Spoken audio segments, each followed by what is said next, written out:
जी, तो आज का पेपर इंटरमीडिएट का सोल्व करेंगे। क्वेश्चन नंबर 1 हमारे पास है, what fraction of PKR1 is 50 पैसा। अब देखें यहाँ पर जो है फ्रैक्शन की बात हो रही है, तो फ्रैक्शन में कह रहा है कि PKR1 पैसा मतलब जो हमारे पास 1 रुपीज़ है वो जो है कितने पैसे के बराबर होगा, वो हमें किसमें बताना है, फ्रैक्शन के अंदर। अब सबसे पहले आपको पता होना चाहिए कि फ्रैक्शन में हम क्या करते हैं कि पता होना चाहिए नंबर किस तरह से लिखते हैं। फ्रैक्शन वो नंबर हमारे पास होते हैं जो 1/2 की फॉर्म में हो, 3/2 की फॉर्म में हो, 4/2 की फॉर्म में हो, मतलब कि अपॉन की फॉर्म में जो भी नंबर होते हैं वो फ्रैक्शन होते हैं। अब यहाँ पर क्वेश्चन है कि 50 पैसा 1 रुपीज़ का कितना फ्रैक्शन बनेगा। 50 पैसा आपको पता होना चाहिए कि जो है RS 1 रुपीज़ के अंदर कितने पैसे होते हैं, 100 पैसा होते हैं। अब 100 पैसा है मतलब कि 50 पैसा क्या होगा, इसका हाफ हो गया। तो अब हम क्या करेंगे कि इसको आप जो है कट करेंगे। ठीक है, हमें कितना मालूम करना है, 50 मालूम करना है। टोटल कितना है हमारे पास, 100 पैसा है। तो 0 में 0 कैंसिल, 1 5 5 5 2 10 1/2 इसका राइट ऑप्शन होगा। एक तरीका तो ये आप इसको सोल्व करके कर सकते हैं। दूसरा मेथड ये है कि देखिए 1 रुपीज़ अगर है और टोटल कितना है हमारे पास, 1 रुपीज़ है और उसका 50 पैसा मालूम करना है, मतलब कि 100 का हाफ कितना होगा, 50। और फ्रैक्शन में जब हम हाफ लिखते हैं वो क्या होता है, 1/2 में होता है। तो इस तरह से आप जो है फ्रैक्शन के क्वेश्चन कर सकते हैं। फिर हमारे पास सेकंड क्वेश्चन है। सेकंड क्वेश्चन जो हमारे पास पेपर में है वो है the value of log, the value of log 2 under radical 7। अब ये क्वेश्चन जो है थोड़ा क्लियर नहीं लिखा हुआ, क्वेश्चन में थोड़ी कन्फ्यूजन है, तो मैं थोड़ा क्वेश्चन को लिख लेता हूँ। अगर क्वेश्चन मुझे भी जो है इसकी वैल्यू नहीं आया तो ये है लॉग, ठीक है, log 2 और रेडिकल 7, और ये इज इक्वल टू किसके बराबर होगा ये हमें मालूम करना है। अब देखें यहाँ पर आपको जो है ना log का फार्मूला याद रखना चाहिए। तो log का फार्मूला होता है हमारे पास log a y is equals to X. ठीक है, log a y is equals to X, और यहाँ पर जो है ये बराबर होता है आपके पास जो है log a, तो ये हो जाएगा a के ऊपर y, a के ऊपर x और y, इस फॉर्म में ले आना होता है।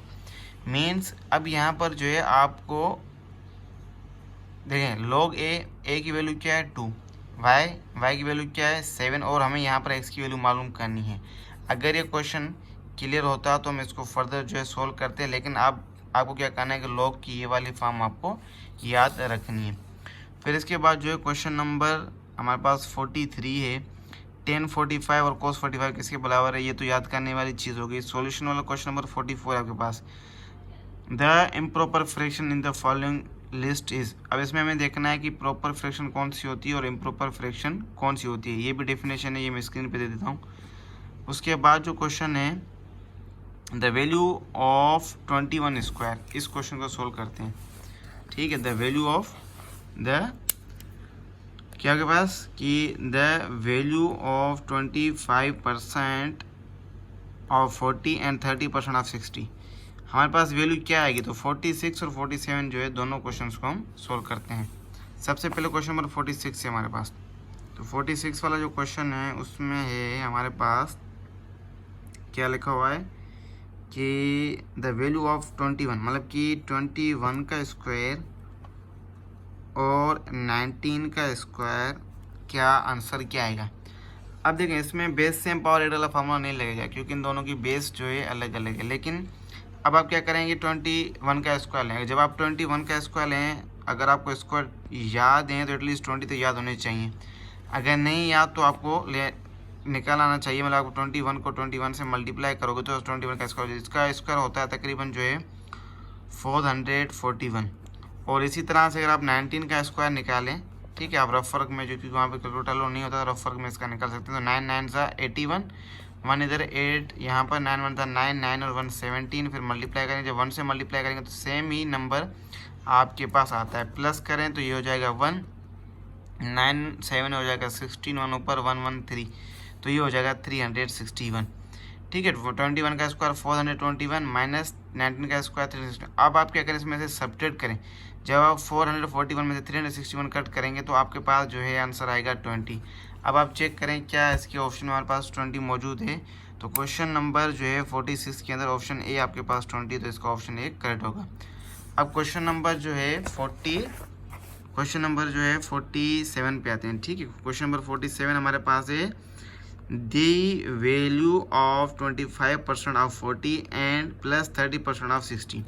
ठीक है, अब वैल्यू क्या है हमारे पास, दी वैल्यू ऑफ, अब 25% जो है वो किसका है आपके पास, ऑफ 40। ठीक है, प्लस करना है किसके साथ, 30% ऑफ 60। ठीक है, 25% 40 का और 30% इसका आपको निकालना है, और बीच में जो सिंबल है वही ऑपरेशन आप अप्लाई करना है, मतलब इन दोनों का प्लस करना है। तो सबसे पहले आप क्या करें, आपको परसेंट निकालना है। परसेंट निकालने का देखिए दो मेथड है।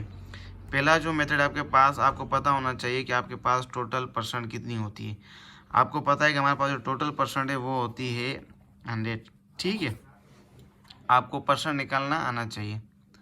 अब आप क्या करेंगे कि मुझे 40 का 25% निकालना है, तो आप 25% लिखें जितनी आपको फाइंड करनी है।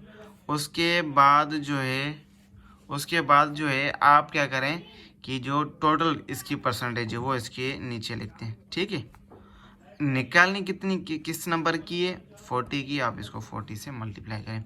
तो सिंपल आप क्या करें, एक ज़ीरो से एक ज़ीरो कैंसिल। ठीक है, फिर टेबल पढ़ें। आप इन दोनों पे भी चाहे टेबल पढ़ सकते हैं, इस पे भी पढ़ सकते हैं। तो 2 5 10, 5 5 25। तो थोड़ा सिंप्लीफाई हो गया, सिंप्लीफाई क्योंकि वहाँ पे कैलकुलेटर लोन नहीं है, तो आपको सिंप्लीफिकेशन आनी चाहिए। हो गया यहाँ तक, 5 2 4। अब दोबारा इस पर टेबल पढ़ें आप, 2 1 2, 2 2 4, तो बाकी क्या रह गया, 5 मल्टीप्लाई बाय 2, तो 5 2 10। तो भाई ये हमारे पास किसका आ गया, 25% आ गया किसका, इसका अपना 40 का 10%। इसी तरह से अब आप क्या करें, इसकी जो है मालूम करें। तो मैंने क्या कहा, 30 जितनी मालूम करनी है, टोटल परसेंटेज हमारे पास कितनी होती है 100, वो लिखें। अब जितने भी नंबर की मालूम करनी है आप वो यहाँ पर लिखें। ठीक है, जितनी मालूम करनी है 30% यहाँ, टोटल परसेंट होती है नीचे आ जाए, मतलब कि ऑब्टेन परसेंटेज, टोटल परसेंटेज, और जितनी जिसकी मालूम करनी है वो यहाँ रखते हैं। सिंप्लीफाई कर दें, ये देखो जितने ज़्यादा जीरो जीरो उतना आसान होता है। एक जीरो इस जीरो से कट कर दें, एक जीरो इससे कट कर दें। डिनोमीटर का 1 हम लिखते नहीं, तो बाकी बचा क्या हमारे पास, 3 मल्टीप्लाई बाय 6, तो 3 6 18। तो पहले का आंसर हमारे पास 10 है, दूसरे का 18 है। 10 प्लस 18 प्लस करें तो ये आपके पास आ जाएगा 28। तो ऑप्शन में इसका 28 मौजूद होगा, तो ये आपके पास आ जाएगा इसका आंसर। तो ये हमारे पास आ गया 28, ऑप्शन सी इसका राइट आंसर है। ठीक है, इस तरह से नेक्स्ट वीडियो में इसके हम आगे वाले क्वेश्चन सोल्व करते हैं।